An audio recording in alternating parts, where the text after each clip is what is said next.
আজকে একটা আশার আলো সবাই আমরা দেখতে পাচ্ছি যে আবার নতুন করে বাংলাদেশকে আমরা গড়ে তুলবো। সবাই কথাটা বলছি, এটাতে সবারই আমার আরো অনেক বেশি আন্তরিক হওয়ার প্রয়োজন। মাহফুজুল্লাহ কিছুই ছিল না, মাহফুজুল্লাহ চিকিৎসার জন্য তার পরিবারকে, তার বন্ধুদেরকে অন্যের কাছে হাত পাততে হয়েছে। আমার খুব কষ্ট হয়, মাহফুজুল্লাহর কথা মনে হলে খুব কষ্ট হয়। বিশেষ করে আমি ব্যক্তিগতভাবে তার কাছে অত্যন্ত ঋণী। আজকে অত্যন্ত আশাবাদী আমরা সবাই, সেই ফ্যাসিবাদের পরিবর্তন হয়েছে, ফ্যাসিবাদ পালিয়ে গেছে এবং সেই আন্দোলনের মধ্য দিয়ে পালিয়েছে।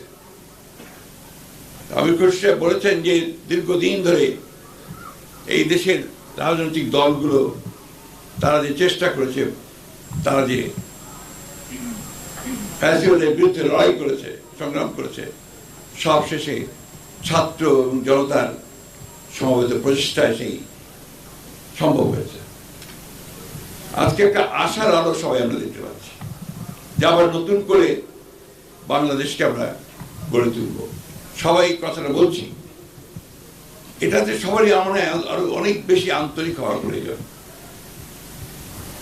এবং সত্যিকার অর্থেই আমরা যেন সবাই ভবিষ্যৎ প্রজন্মের জন্য যে কথাটা বলা হয়েছে যে বাসযোগ্য দেশ, তিতুমির বলেছে, সেই বাসযোগ্য দেশ তৈরি করার জন্য আমরা সবাই যেন কাজ করতে পারি। মাহফুজুল্লাহর প্রতি আমাদের সম্মান দেখানো তখনই সফল হবে, চূড়ান্ত হবে, যদি আমরা তার এই আরাধ্য কাজটা আমরা করতে পারি। আমাদের তো এখন অনেক বয়স হয়েছে, এখন এখানে সব নবীনেরা আছেন, তরুণেরা আছেন, তারা দেশকে নতুন করে চিন্তা করছেন।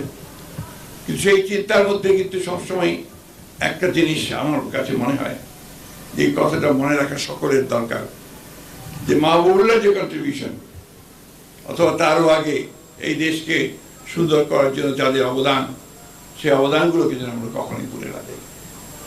কারণ এদের কাজের উপরে কিন্তু আমরা দাঁড়িয়ে আছি এবং আজকে যে সামনের দিকে এগুচ্ছি সেদিকে এগিয়ে যাওয়া দরকার। অত্যন্ত প্রগতিশীল মানুষ ছিলেন মাহফুজুল্লাহ এবং কালোকে কালো বলতে দ্বিধা করতেন না, সাদাকে সাদা বলতে দ্বিধা করতেন না। এবং যে কথাটা এখানে অনেকে বলেছেন যে তার যে তর্ক, সেখানে তিনি অত্যন্ত সাবলীলভাবে তার বক্তব্যটা কেমনভাবে উপস্থাপন করার সক্ষমতা যার ছিল, যে সেখানে প্রতিপক্ষ সেখানে নিঃসন্দেহে পরাজিত হতো। মাহফুজুল্লাহর পরিবার তারা অনেক কষ্ট করেছেন। যে কথাটা কিছুক্ষণ আগে একজন বলছিলেন যে আজকালকার সাংবাদিকেরা অনেকেই, আমি সকলের কথা বলি না, অনেকেই তারা তো নিজেদের আখের গোছানোর জন্য আপনার দালালি করে। কথাটা ভালো হয় না, হলো না, তারপরেও কথাটা বলতে হলো এবং বাড়ি ঘর প্লট সব জোগাড় করে। মাহফুজুল্লাহ কিছুই ছিল না, মাহফুজুল্লাহ চিকিৎসার জন্য তার পরিবারকে, তার বন্ধুদেরকে অন্যের কাছে হাত পাততে হয়েছে। এখনো তার ছেলেমেয়েরা বাইরে আছে, দেশে আছে। আমি তাদের প্রতি আমার সবসময় দেখা করতে পারি না, যেন ক্ষমা চেয়ে নিচ্ছি, কথা বলতে পারি না। আমার খুব কষ্ট হয়, মাহফুজুল্লাহর কথা মনে হলে খুব কষ্ট হয়। বিশেষ করে আমি ব্যক্তিগতভাবে তার কাছে অত্যন্ত ঋণী।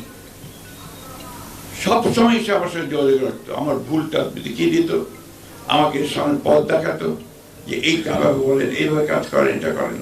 এই জিনিসগুলো আমি আর পাওয়ার আমার লোক নেই। যাই হোক, আমি বললাম না, আমি আজকে গুছিয়ে কথা বলতে পারবো না।